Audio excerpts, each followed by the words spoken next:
Aziz misafirler, kıymetli kardeşler, değerli anne babalar, Davet ve Gençlik Hareketi'nin düzenlediği park etkinliğine hepiniz hoş geldiniz, sefalar getirdiniz. Rabbimize hamd ediyoruz, bizleri böyle güzel bir atmosferde bir araya getirdiği için ona şükrediyoruz. Euzubillahimineşşeytanirracim. Bismillahirrahmanirrahim. وَمَنْ تَابَ وَعَمِلَ صَالِحًا فَإِنَّهُ يَتُوبُ إِلَى اللّٰهِ مَتَابًا. Hakka adanmış Kur'an'ın nisbiyiz, Kur'an'ın nisbiyiz. Her birimiz bir mushaf gibiyiz. Aziz İslam'ın davetçileriyiz. Kurutulacak, bahar gelecek, çiçekler açacak, gençlerimizle umut doğacak. Davet ve gençlik yaşayacağız. Davet ve gençlik bizim sevdamız. Günahkarım, şermedarım, ne çarem, haleki halat. Maşallah, maşallah. Elleri görelim. Oh hayha, sahne kurduk, oyun sunduk sizlere. Siz çocuklar hem gülün hem eğlenin diye. Yaz akşamında oyunumuz biraz serinlik olsun sizlere. Efendim, hoş geldiniz. Sefalar getirdiniz bizden. Peki, onun adını biliyor musunuz? Neydi onun adı? Evet, şimdi biz maşallah maşallah. Hadi o zaman başlayalım. Karagöz'üm, iki gözüm neredesin? Hay Allah. Bir, iki, üç. Hay Allah, yine ses yok. Yoksa çoktan kafama bir delik fırlatırdı. Başına bir şey mi geldi acaba? Neyse, durun. Ben onu aşağı indirmesini bilirim. İmdat, adam dövüyorlar. Karagöz neredesin, yetiş. 20 kişi saldırdılar. Ah of, yandım ana. Hey! Nerede? He? Bırakın acıcam canımı. Erkekseniz tek tek gelin. Hepinizi surlardan aşağı atladım valla. Benim adım Karagöz. Namım kel kafalı panter. Benim mahallemde kimse arkadaşımı tekme... Gözüm dur, ne yapıyorsun? Vücudumda kırılmadı, kemik kalmadı. Kafanda kıl mı kalmadı? Söyle bakalım keçi sakallı, sivri akıllı. Ne istiyorsun? Keyfin nasıl? Dur hemen arayıp sorayım. Telefonu. Dur ya, kimi arayacaksın? Karagöz'üm, keyfini soruyorum. Keyfin nasıl? He, yok. Numarası yok, vallahi yok. Anlaşıldı Karagöz'üm. Sahi sen bu yaz sıcağında evde nasıl duruyorsun Karagöz'üm? Vallahi klima olmazsa sıcaktan eriyor. Sinekler bile sıcaktan artık koşmuyor. Diyorlar ki elle klimayı biraz tutalım. Gel, sana bir de ciğer ısmarlarım. Yanında bir de buz gibi ayran. Bana bak acıyor. Eğer bu sefer de ben... Hadi bay bay. Dur kara gözüm dur. Anlaşılan bu işine bana kaldı. Evet.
Nurunu söndürebileceklerini mi sanıyorlar? Bu saygısızlığa asla boyun eğmeyecek, daha gür bir sesle okuyarak, tavizsiz yaşayarak ve her yerde anlatarak karanlığınızı boğacağız. Tekbir! Allahu Ekber! Tekbir! Allahu Ekber! Tekbir! Allah! Bir özgürlük duruşudur. Beni örtümle yargılayanlara cevabım nettir. Allah-u Teala sahi gayretinizi artırsın inşallah. Rabbim şu ashabın gölgesinde yaptığımız programı Roji Mahşer'de sizin ahiret hayat kalitenizi yükseltecek bir hasenata çevirsin inşallah. Ve şu ashabın gölgesinde ve mekanında yaptığımız programı Allah-u Teala dinleyenlerin de bu programı inşa edenlerden de razı olsun inşallah. Şimdi az önceki kardeşimiz, sunucu kardeşimiz dedi ki bir müjde verdi. Dedi ki yaz boyunca Gençlik ve Davet'in bu programları peşi sıra devam edecek. Ben de ne zaman Gençlik ve Davet hareketinin afişlerini, broşürlerini, mekanlarını görsem Kehf suresinin 13. ayeti aklıma gelir. Mekkeli müşrikler Allah Resulü Aleyhisselatu Vesselam'a peygamberliğinin delili olarak şöyle söylediler. Dediler ki ey Muhammed, biz senin peygamber olup olmadığını anlayabilmemiz için sana 3 tane soru soracağız. Eğer bu 3 soruya cevap verirsen senin peygamber olduğunu tasdik edeceğiz. Hadise uzun olduğu için bize lazım olan kısmı alacağım. Sorulardan bir tanesi, geçmiş ümmetlerden birkaç tane genç vardı. Onlar mağarada uykuya dalmışlardı. Onların hikayesini, sayısını, adetini ve başlarından geçen olayı anlat demişti. Allah Resulü Aleyhisselatü Vesselam'a gelen Kehf suresinin ayetleri şöyleydi. Diyordu ki ey Muhammed, biz bu gençlerin hikayesini sana hak olarak anlatacağız. Gerçekten onlar Rablerine iman etmiş gençlerdi. Biz de onların hidayetlerini arttırdık. Ben şu Diyarbakır ortamında birçok farklı parkta, meydanda gençlerin maalesef ne halde olduğunu gördüm. Biz şu anda Gençlik ve Davet'in, yani gençlerin oluşturduğu ve babalarını, akrabalarını bu davete helal yoldan, meşru yoldan eğlenmeye çağırdığı bu programı görünce gerçekten o Ashab-ı Kehf'in o ayeti aklıma gelir. Derim ki gerçekten bunlar Rablerine iman etmiş gençlerdir. Çünkü geldiğimiz noktada maalesef Geldiğimiz noktada öyle şeylere şahit oluyoruz ki ben çocukluk yıllarımda babamın, dedemin gençlere nasihat ettiği bir ortamda büyüdüm. Elhamdülillah artık gençler babalarına ve dedelerine, amcalarına nasihat ediyor. Bu program onun için kıymetlidir. Ben de muhatap kitleye dönerek, biliyorsunuz şu kitlede iki sınıf insan var. Bir, gençler var. İki, gençlerin ebeveynleri var. Lazımdır ki ilk başta ben gençlere birkaç cümle söyleyeyim. Sonra ailelere birkaç cümle söyleyeyim. Eğer beni iyi dinlerseniz, hayal kuşunuz benimle kalırsa, azlık olarak eve taşıyacağımız birkaç şey söyleyeceğim. Gençler, Allah Teala Kur'an-ı Kerim'de Hazreti İbrahim'in örneğini verir. Biliyorsunuz, Hazreti İbrahim kavmini uyarmadan önce ilk başta kendi babasını uyardı. Babası Azer böyle konuşulacak bir adam değildi. Nemrut'un ikinci adamı olduğu söylenir. Vezir-i azamı olduğu söylenir. Veya o günkü dini lider olduğu söylenir. Ve Hazreti İbrahim babasıyla konuşurken, belki de müşrik oğlu müşrik olan babasıyla konuşurken, Kur'an-ı Kerim çok ince bir ayrıntıyı bize verir. Der ki ya ebeti, ey babacığım diye hitap eder. Bu ne demektir biliyor musunuz? Gençler, akrabalarımız ne olursa olsun, babamız ne olursa olsun, annemiz ne olursa olsun, belki sizin camiye, namaza gitmenizi engelleyecekler. Bakın 5000 yıl önce bu vardı, engellendi. Bugünün cahili bataklığında da maalesef bazı babalar gençleri men etme adına bir şeyler söylediğini duyuyoruz. Peki tavır nasıl olacak? Hazreti İbrahim babasının kendisine şöyle söylediğini nakleder Kur'an-ı Kerim. Babasına tebliğ edince babası dedi ki, vallahi bu sözlerinden vazgeçmezsen ben seni taşa tutacağım, recm edeceğim. Düşünün ya, baba evladının hak yoluna gitmesini engellerken en şiddetli cezayla cezalandırıyor. Ve sonra kendisi babasına yine şefkatle şöyle diyecek: baba ben ne yapayım? Allah sana gelmeyen ilmi bana getirdi. Ben şimdi hakikate vardım. Yani güzel kardeşlerim, karşımızdaki babamız olsa, abimiz olsa, annemiz olsa bazen aynı mantıkta düşünemeyebiliriz. Bir babanın kalbini kırmanın, annenin kalbini kırmanın velev ki batıl davada dahi olsa zor olduğunu Kur'an-ı Kerim gösteriyor. Hocam ne yapalım? Babana itaat ancak meşru dairededir deyip yolumuza devam edeceğiz. Bir başka örnek vereceğim söylemle alakalı. Birçok gencin var imanına şahitlik ettiğim. Ancak ara ara babaları ve anneleriyle olan konuşmalarına şahit olduğumda telefonda acıyorum gerçekten. Bu genç, bu iman, sonra anne babayla muhabbet çok kötü.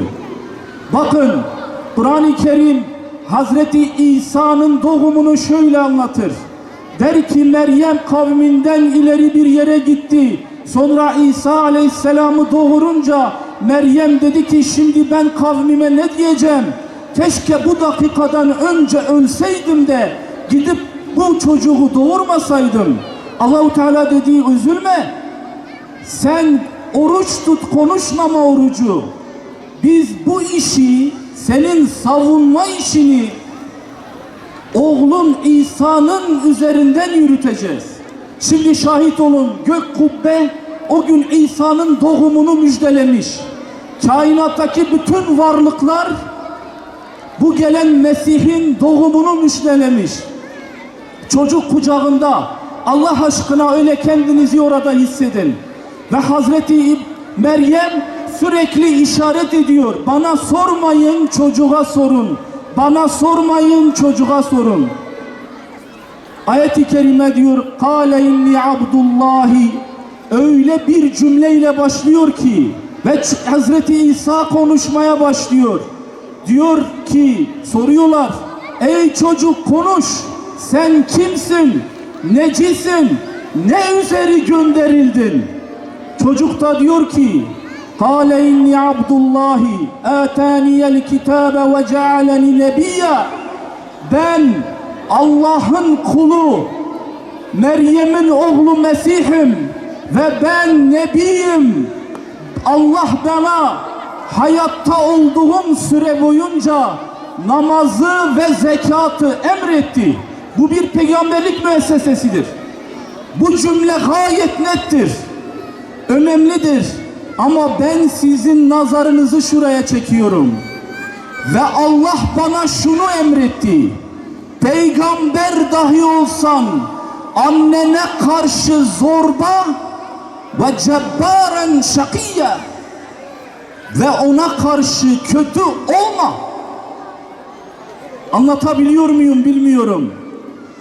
İslami davada yetişen bütün herkese bu cümleyi söyledi. Kardeş, annenin gönlünü kazan, babanın gönlünü kazan, abinin gönlünü kazan. Onlara karşı şakî bedbaht olma. Çünkü İslam ilk başta bize ve enzir aşiretikel akrabin diyor. En yakın akrabanı uyar. Allah Resulü de böyle başlamamış mıydı? Ancak böyle başladığımızda doğru zeminde başlıyoruz. Ve bütün akrabasını uyarmıştı. Bu cümle buraya kadar olan kısmı dinleyen arkadaşlara emanet ettim. Şimdi burada ebeveynler var, anneler var, babalar var. Şimdi birkaç cümle de onlara söylemek istiyorum. Şimdi yine bir peygamberden devam ederim. Kur'an-ı Kerim'de birçok peygamber var. Allahu Teala onları metheder ve onların özelliklerinden bahseder. Mesela Hazreti İbrahim'den bahsederken gerçekten o sadık bir kuldu. Hazreti Eyüp'ten bahsederken gerçekten o sabırlı bir kuldu der. Ve gelir Hazreti İsmail'e. Düşünün, Allahu Teala bahsediyor Kur'an-ı Kerim'de. İsmail şöyle güzel bir kuldu, şöyle güzel bir kuldu, şöyle güzel bir kuldu. Ve sonra nazarımızı öyle bir yere çekiyor ki Allahu Teala'nın hoşuna gitmiş. Onun için bizim el başucu kitabımıza koymuş. İsmail var ya, İsmail diyor. O çocuklarına namazı emrederdi. Allahu Ekber. Ya Rabbi, bu kadar mı kıymetli? Yani şimdi benim çocuğuma namazı emretmem senin bu kadar mı hoşuna gidiyor? Bakın arkadaşlar, Allah-u Teala bir değeri ortaya koyuyor. O çocuklarına namazı emrederdi. O bizim salih kullarımızdandı diyor. Şimdi geldiğimiz süreçte uyandırmadığınız, uyarmadığınız çocuğu kendi elinizle ateşe attınız demektir. İslah etmediniz, batılın bataklığına, telefonun bataklığına, sosyal medyanın bataklığına attığınız, bıraktığınız, yalnız bıraktığınız her genci siz kendi elinizle ateşe attınız demektir. Hülasa geldiğimiz noktada Hazreti İsmail'in vesilesiyle Allahu Teala diyor ki çocuklarınıza, ailenize kendi elinizle ne yaptığına bakın. Bir örnek daha vereyim Resul-i Zişan'ın hayatından. Hazreti Peygamber Medine'ye gelince Hazreti Ali ile Hazreti Fatıma'yı evlendirir. Hemen mescidin uzak köşesine de onların evini inşa eder. Bakın siyer kaynakları ne diyor biliyor musun? Siyer kaynakları diyor ki Allah Resulü Medine'de olduğu her gün boyunca Hazreti Bilal'in ikinci ezanından önce kalkardı, giderdi Hazreti Fatıma'nın evinin oraya. Es-selâ, es-selâ, es-selâ, kalkın namaza, kalkın namaza, kalkın namaza. Evli kızını ve damadını namaza çağırırdı. Ya Resulallah, sen peygambersin, o da Ali'dir, diğeri Fatıma'dır. Bunlar kendi kendini idare edebilecek seviyededirler. Biri Haydar-ı Kerrar'dır, biri cennet ehli kadınların zirvelerindendir. Ya bunların namaza uyandırılması yok, yok, yok. Kaldırın, siz kendi işinize bakın. Onun için hocam, işte benim oğlum, benim kızım çok iyidir. Ben ona bir şey söylemesem de Allah razı olsun, çok salihtir, salihadır. Yok öyle bir şey. Sen sana düşeni yap demektir. Arkadaşların programları çok yoğundur. Onun için şunu söyleyerek bitireyim. Bakın, bizler bir gün bir erkek ve bir bayanın himayesinde dünyaya geldik ve hayatımızı berdevam ettik. Sonra onlar dünyadan irtihal etti, bizim de çocuklarımız oldu. Bunlar bize ait şeyler değil. Belli ki bizden önce de sonra da birileri gelip gidecek. Eğer bizler aile ilişkimizi Allah'ın rızası üzerine kurarsak, o zaman Allahu Teala bize kolay olanı da kolaylaştıracaktır. Rabbim şu gecemizi mübarek eylesin.